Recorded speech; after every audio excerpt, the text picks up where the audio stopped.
Dans un futur proche, la surpopulation a épuisé les ressources mondiales, alors l'ONU décide que les pays doivent réduire leur population de 5% chaque année. Aux États-Unis, tous les étudiants passent un examen standardisé une fois par an et ceux qui obtiennent les plus mauvais scores sont exécutés. Le test s'appelle le DI 241, mais les gens l'ont surnommé l'élimination. Au Texas, les étudiants révisent pour l'examen qui commencera dans 18 heures.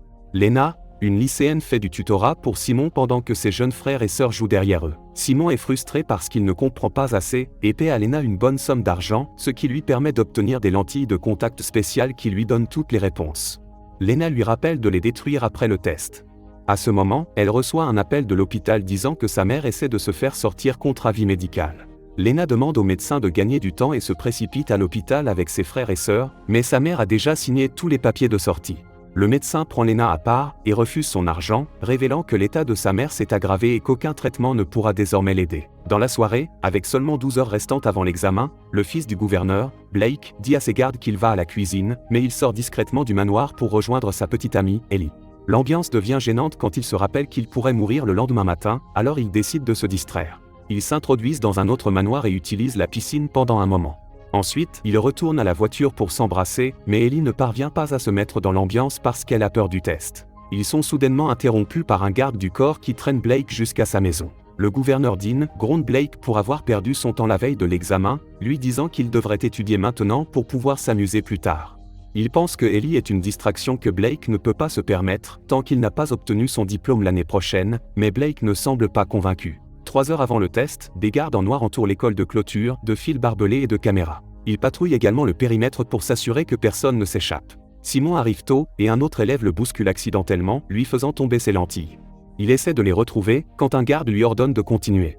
À leur arrivée, les étudiants disent un triste adieu à leurs parents, puis les gardes vérifient leur sac et scannent leur corps pour empêcher toute tricherie. Blake s'approche de Lena, voulant acheter les lentilles spéciales, mais Lena lui dit qu'elle a déjà vendu les dernières. À ce moment-là, un garde trouve un élève avec des réponses invisibles peintes sur son bras, et le garçon s'enfuit immédiatement. C'est la première fois que quelqu'un réussit à dépasser les gardes, alors l'ami de Lena, Kellan, pirate le compte de son père pour accéder aux images de sécurité de la rue et regarde comment les gardes entourent le garçon et l'attrapent avec un filet. Ensuite, Kellan en fait une copie et l'envoie à un journaliste. Une fois tout le monde à l'intérieur, les gardes placent l'école en confinement. Les élèves se rendent alors dans leurs classes respectives, et Mademoiselle Birch essaie d'être aussi réconfortante et encourageante que possible, leur disant qu'il y a toujours une chance. Monsieur Glass leur rappelle les règles. Ils ont 2 heures pour terminer le test, leurs yeux ne doivent jamais quitter leur tablette, et toutes les notes sont finales. À ce moment, le test commence, et tout le monde se concentre sur les questions de la tablette, mais il est évident que beaucoup d'entre eux ont du mal. Quand le test est terminé, les étudiants doivent déposer leur tablette, et les gardes examinent immédiatement les résultats dans leur ordinateur. La conclusion arrive en quelques minutes à peine, et les enseignants ont le cœur brisé en lisant la liste des scores les plus bas. À chaque nom mentionné, les gardes emmènent l'élève, les traînant lorsqu'ils essaient de résister, les battant lorsqu'ils tentent de s'échapper. Blake, Kellan et Lena ont réussi, mais pas Ellie, et elle est emmenée. Les élèves ont droit à une pause, et Lena voit que Simon est également emmené. Blake, désespéré, appelle son père pour lui demander de sauver Ellie, mais Dean refuse de faire des exceptions, car la loi est la même pour tout le monde. Furieux, Blake bouscule un tas de gens pour atteindre le garde, le poussant aussi avant de saisir un extincteur et de le frapper avec. Puis il saute sur le deuxième garde, et lutte avec lui tout en disant à Ellie de s'enfuir. Elle s'enfuit immédiatement, mais les autres étudiants bloquent le couloir, et les gardes la rattrapent, l'amenant à sa mort, pendant que Blake hurlant, est traîné. Une année passe, et le prochain test aura lieu dans 24 heures. Sarah ne supporte plus d'étudier, et va voir Glass, qui accepte de lui donner une bonne note en échange de faveurs sexuelles. Pendant ce temps, Birch rend visite à Lena et à ses frères et sœurs, qui ont récemment perdu leur mère. Birch a apporté de la nourriture et offre son soutien parce qu'elle sait que les petits vont passer leur premier test cette année. En rentrant chez elle, Birch voit Sarah sortir de la voiture de Glass. À la résidence du gouverneur, Blake enregistre une vidéo sur sa tablette, disant que si quelqu'un regarde cela signifie qu'il est mort. 3 heures avant le test, Lena emmène ses frères et sœurs à l'école, les interrogeant en chemin pour s'assurer qu'ils sont prêts. Dean essaie de soutenir Blake avant qu'il parte, mais Blake n'y croit pas et lui dit de garder cela pour ses discours. Un garde du corps remarque Blake glisser une enveloppe dans une boîte aux lettres en se rendant à l'école, alors il la vole et la porte à Dean. Quelques instants plus tard, l'école est mise en confinement et tous les élèves s'assoient. Dans la classe de maternelle, l'enseignant diffuse une vidéo animée pleine de propagande qui explique pourquoi le test est important pour sauver la Terre. D'autres pays tuent les personnes âgées ou limitent le nombre de naissances annuelles, mais les États-Unis se concentrent sur la conservation des gens intelligents pour redevenir grands. Ensuite, les élèves reçoivent les tablettes et le test commence. Pendant ce temps, Dean trouve la vidéo de Blake dans l'enveloppe et apprend qu'il va échouer exprès pour que son père le voie mourir à cause du système qu'il défend tant. Dean demande immédiatement aux gardes du corps de ramener Blake à la maison, mais personne ne peut quitter l'école après le confinement. Après avoir fait sortir son garde du corps de la pièce, Dean appelle Mason, le chef de la sécurité de l'école.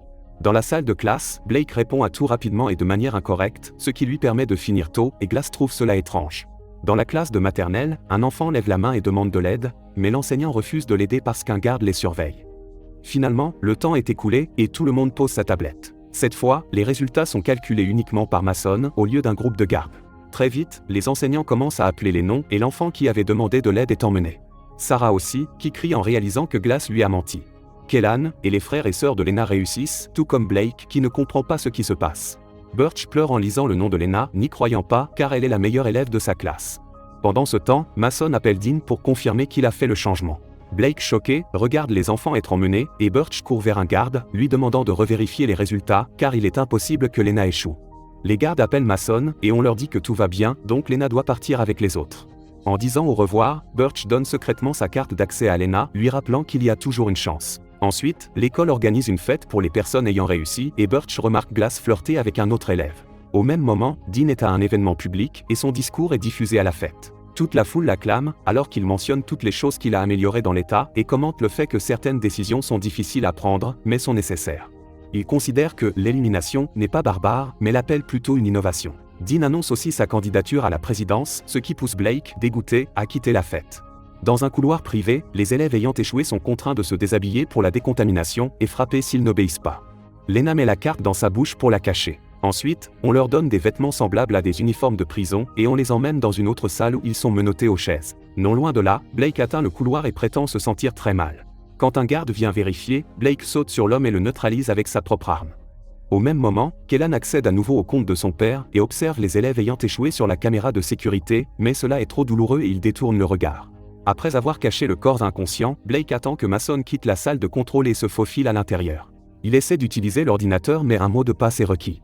Alors que les gardes se préparent à injecter les élèves, Blake coupe l'alimentation dans tout le bâtiment en manipulant le boîtier électrique pendant que Mason trouve le garde inconscient. Les menottes électroniques commencent à céder et les élèves essaient de s'échapper, laissant le chaos envahir la salle. Pendant que les gardes et les élèves se battent, Lena profite de l'occasion pour s'échapper en utilisant la carte de Birch sur la porte. Très vite, Mason retourne à la salle de contrôle, mais Blake est déjà caché dans les conduits. Il voit que le système est en panne et dit aux gardes d'amener le père de Kellan pour le réparer. À la fête, les gardes informent tout le monde qu'il s'agit simplement d'une panne de courant normale et emmènent le père de Kellan à la salle de contrôle. Pendant que l'homme travaille, Mason va vérifier les élèves qui ont été à nouveau menottés. Il rappelle aux gardes de faire un comptage et il remarque qu'il manque quelqu'un. Dans le couloir, Ellie manque de peu de tomber sur un garde, mais se cache juste à temps entre les casiers. Elle essaie ensuite d'ouvrir une autre porte avec la carte, mais elle est bloquée. À ce moment-là, le garde la trouve, alors elle utilise l'obscurité pour faire croire qu'elle est Birch. Dès que le garde se retourne, Ellie lui saute dessus et essaie de se battre contre lui, mais le garde la maîtrise et commence à la frapper. Soudain, Blake arrive et prend le relais du combat, utilisant l'effet de surprise pour assommer le garde. Ensuite, Blake admet qu'il a échoué exprès, et Lena réalise qu'il y a quelque chose d'anormal avec tous les résultats. Blake active alors l'alarme pour envoyer tous les gardes dans le couloir, tandis que lui et Lena se cachent dans les conduits d'aération. Mason annonce que l'école restera en confinement jusqu'à ce qu'il trouve Lena, sans se soucier du fait que les enfants sont censés retrouver leurs parents à ce moment-là. Dans les conduits, Blake critique Lena pour avoir vendu les lentilles aux enfants désespérés, car il voit cela comme un moyen de profiter de leur peur. Lena lui explique qu'elle l'a seulement fait pour payer les traitements de sa mère, et Blake s'excuse immédiatement. Elle admet aussi qu'elle avait le béguin pour Blake. Chez le gouverneur, un journaliste interroge Dean sur la prolongation du confinement à l'école dont Dean n'était pas au courant.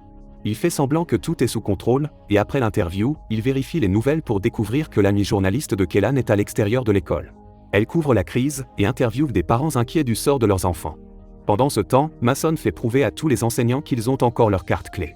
Au moment où il s'apprête à vérifier celle de Birch, il est interrompu par un appel de Dean, qui lui crie furieusement de résoudre le problème rapidement. De retour à Blake et Lena, il continue à avancer dans les conduits lorsque soudain la surface cède et Blake tombe, atterrissant dans la piscine.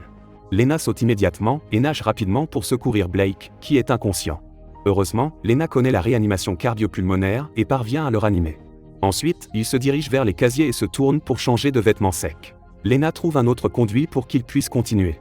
À la fête, quelques étudiants tentent de partir mais les gardes les frappent, alors qu'Ellan commence à enregistrer et envoie la vidéo à la journaliste. Quelques minutes plus tard, Lena et Blake atteignent le couloir à l'extérieur de la salle des serveurs et la carte clé tombe de la poche de Lena. Les gardes entendent un bruit, alors Blake couvre immédiatement la bouche de Lena et ils attendent que les hommes passent. Heureusement, grâce à l'obscurité, ils ne voient pas la carte. Ensuite, le duo se dirige vers la salle de science, et cette fois le bruit qu'ils font en descendant est définitivement entendu par un garde. En assemblant quelques objets, Lena fabrique une tige magnétique pour attraper la carte. À ce moment-là, le garde arrive et commence à marteler la porte verrouillée, alors Blake renvoie Lena dans les conduits, tandis qu'il reste en guise de diversion. Blake tente de se cacher derrière les bureaux, mais le garde fait irruption et le trouve rapidement. Peu après, un seul d'entre eux est inconscient au sol. Dans le conduit, Lena attend que les gardes s'éloignent et baisse le magnétisme. Elle parvient à attraper la carte et la soulève, seulement pour qu'un garde la saisisse soudainement. Cependant, il la lâche aussitôt et Lena réalise qu'il s'agit de Blake, qui a volé l'uniforme du garde qui l'a assommé. Pendant ce temps, le garde du combat précédent informe Simon qu'il y a 2 adolescents en fuite et que l'un d'eux a utilisé le nom de Birch. Dans une autre pièce, les enseignants attendent toujours. Birch fait semblant de flirter avec Glass et lui vole sa carte clé. Lorsque Mason vient la vérifier, Birch présente la carte de Glass comme étant la sienne. Les gardes remarquent que Glass a perdu sa carte et il est détenu tandis que les autres enseignants sont finalement autorisés à partir. Mason commence à frapper Glass en lui demandant où se trouvent les adolescents en fuite. De retour à Lena, elle prend les conduits vers la salle des serveurs et essaie d'utiliser l'ordinateur, mais le programme de test demande le mot de passe de Mason. Elle envoie un message à Kellan pour demander de l'aide. À ce moment-là, le père de Kellan termine ses réparations et le courant revient. Kellan obtient le Wi-Fi et reçoit le message de Lena, alors il répond avec une vidéo de Mason utilisant son mot de passe plus tôt. Lena le copie et accède au système de test, vérifiant d'abord que ses frères et sœurs ont bien réussi. Ensuite, elle vérifie ses propres résultats et voit qu'elle a obtenu un score de 98%, mais a quand même échoué, tandis que Blake a réussi avec 15%. La même chose est arrivée à Ellie, qui a échoué avec un score de 88%. Il semble que Dean manipule les résultats des tests depuis un certain temps. En parlant de Dean, il apparaît lors d'une conférence de presse et affirme que Lena a tué 2 gardes après avoir échoué au test, mais que les gardes travaillent dur pour garantir la sécurité de tous. Au même moment, Kellan envoie à son ami journaliste la vidéo du garde battant les étudiants qui ont essayé de partir, et elle est diffusée immédiatement sur la télévision nationale. Lena devine que c'est l'œuvre de Kellan et lui envoie des captures d'écran des résultats de tests manipulés. Malheureusement, Mason la voit finalement sur les caméras de sécurité et déclenche l'alarme, alors elle commence à courir. Mason et ses gardes l'entourent rapidement et elle essaie de dire qu'elle a la preuve qu'elle a réussi, mais elle est arrêtée quand même. Pendant ce temps, Blake trouve la salle avec les étudiants et prétend qu'il a des ordres pour les déplacer. Les autres gardes trouvent cela étrange puisqu'ils n'ont pas été informés, alors Blake n'a pas d'autre choix que de déclencher un combat.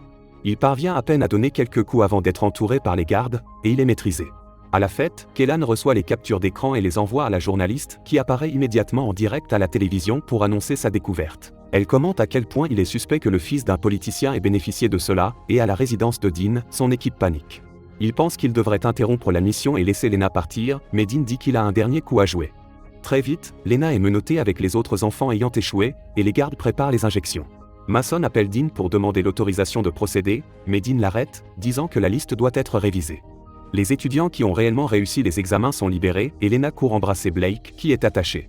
Des gardes l'entraînent tandis que d'autres vont à la fête pour amener les étudiants qui ont réellement échoué à l'examen. Cela inclut Blake, qui est également menotté avec les autres. Un par un, les étudiants reçoivent une injection mystérieuse et ils s'évanouissent. Maintenant, l'école est enfin ouverte et les parents retrouvent leurs enfants. Lena court rencontrer ses frères et sœurs, qui ont été surveillés par le professeur. Les parents qui ne récupèrent pas leurs enfants s'effondrent sur place. Peu de temps après, Dean apparaît à nouveau à la télévision et fait croire que Mason était derrière tout cela. Il joue un rôle triste en parlant de son amour pour son fils décédé, précisant toujours que même lui n'est pas au-dessus de la loi. Plus tard, un camion arrive dans une usine technologique illégale. À la grande surprise de Blake, il se réveille vivant et bien portant parce que l'injection n'était qu'un sédatif. Les autres étudiants sont également vivants et lorsqu'ils regardent autour d'eux, ils découvrent que des étudiants échoués des années précédentes travaillent à l'usine. Blake est encore plus choqué lorsqu'il voit Ellie bien vivante. Merci d'avoir regardé la vidéo. Abonne-toi et active la cloche de notification pour ne pas rater nos prochaines vidéos récap.